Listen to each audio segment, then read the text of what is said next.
দাসপাড়া নদীর পার এই কবরস্থানের দক্ষিণ পাশে সকাল 8টা-9টার দিকে আমি একটা ফোন পাই যে এখানে একটা ঝুলন্ত অবস্থা লাশ আছে।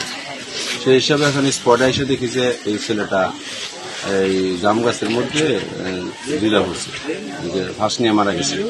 তাৎক্ষণিক আমি প্রশাসনকে জানাই, পুলিশকে জানাই। আমি দেখলাম যে ওই যে কবরস্থানের দক্ষিণ পাশে জাম গাছের সাথে রশি দিয়ে গলায় ফাঁস লাগিয়ে রাখছে, সেটা ঝুলতেছে। পরে তাদের আত্মীয় স্বজন সংবাদ দিয়ে আসেন এবং তাদের সহায়তায় লাশটা নামিয়ে আমরা টোটাল প্রস্তুত করতেছি। বা সবার সাথে কথাবার্তা বললাম যে এর আগে সে মানসিক রোগী ছিল এবং তাকে প্রায় সময় মাঝে মাঝে সেগুলতে বান্ধা রাখা লাগে আর কি।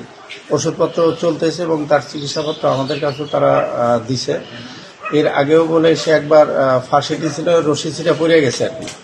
সেটা যে এলাকার স্থানীয় লোকজন বা তাদের আত্মীয় স্বজন তারা আমাদের সাথে ভালো জানে, তাদের কাছ থেকে আমরা আমাদের এই তথ্যটা নেওয়া এবং সে যে মানসিক রোগী ছিল এই চিকিৎসাপত্রটা আমাদের কাছে তারা দাখিল করছে বা চিকিৎসাপত্রগুলো আছে, আমরা এগুলো দেখতেছি আর কি।